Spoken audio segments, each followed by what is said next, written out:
Hello, this is Everything Entertainment, and this is my third time I got reincarnated as a slime review. This episode was fun. Like, we're getting to all the prepared stuff for the next arc, which is going to be a good arc because I'm pretty excited for what's coming. But anyway, before I talk about that, this episode was good. We finally got Milim playing with her dragon, Gaia, and then Gaia had to leave. Not Gaia, Milim had to leave, which I found pretty funny. But yeah, that's pretty much the whole section for that part. Not much to talk about it. Milim is happy that her best friend is back, and it's good to see Gaia being like not dead. But anyway, then we get to Tempest where Rinru is doing his job. Uh he was doing paperwork, but then he was doing other stuff like science stuff, secret stuff, and they kind of need more help, which is kind of crazy that Tempest need more help because like they help like a lot of people. Like it's crazy that Tempest still need people to help in certain areas, even though they should have like way more people to apply for those positions. But hey, I'm not shocked since a lot of them are rather fighters than anything.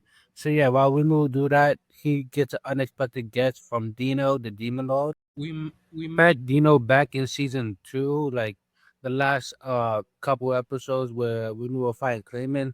He really doesn't do much than be lazy. And he tried to do that too. He really tried to go to Tempest just to be lazy.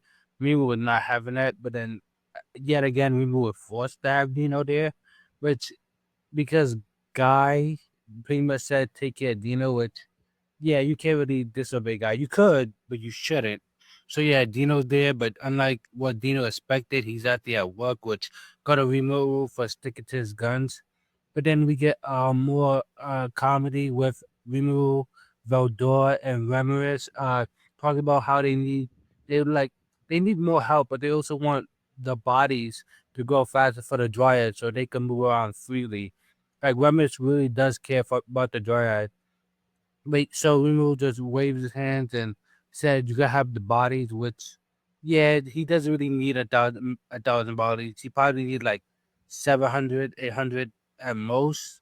But yeah, so he pretty much give Rummage the bodies. But we also get the Veldor with Clutch, which he just want a sister of his own just to compliment him and hype him up, which I get it. But yeah, that's what Veldor wants.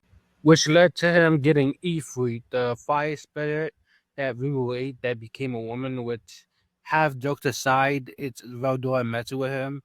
Says Veldora pretty much like the core from Charybdis was female, so that's why Charybdis is female. No, I mean Ifrit female, but like Veldora knew that.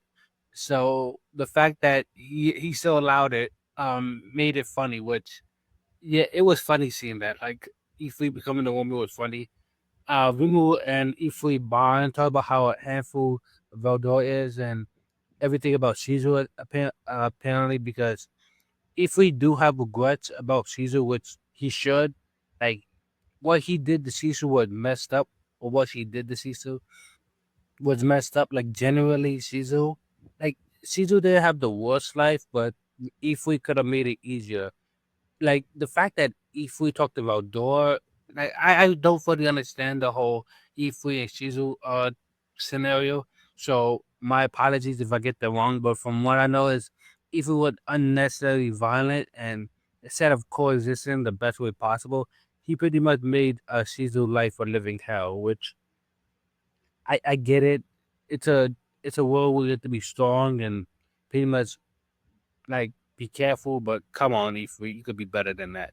But yeah, Ifri and Ruru essentially buried the hatchet because, well, they're gonna be working with one another from now on, so we kind of have to. Then we get Ifri male form again, which was absolutely funny.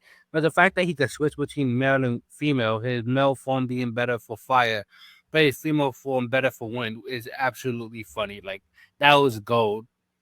So yeah, we get Ifrit coming back in the story, which I'm quite shocked, but also like because you tend to throw away characters like this. Like what I mean by this is characters like Ifrit tend to like be killed off or just hold off until like the end of the series. But so far, I think we're halfway through Tensho's story, so it's good to bring Ifrit back.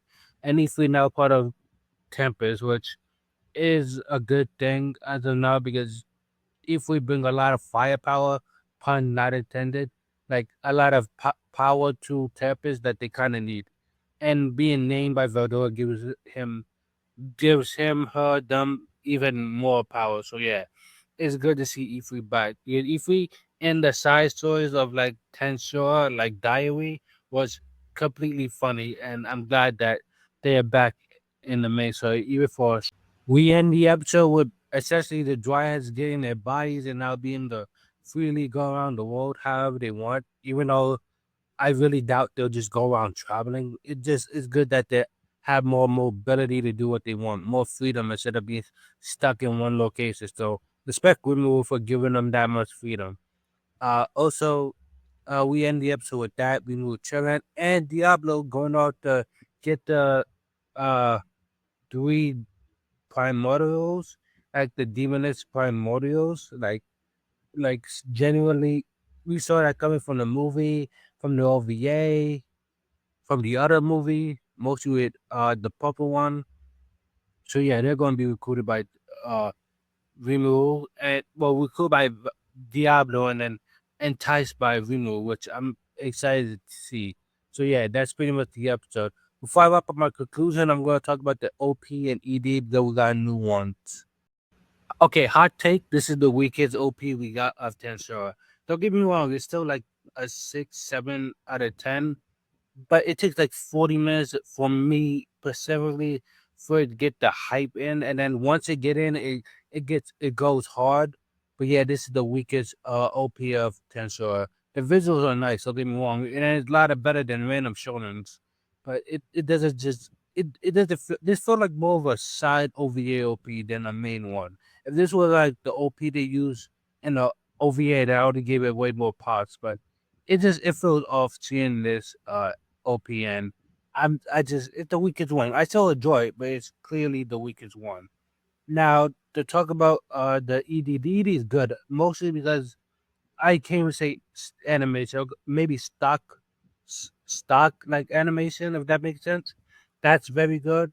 But yeah, it's a fun ED, nothing too crazy. I like the OP and ED of the last ones, if I'm being honest, but these aren't bad either.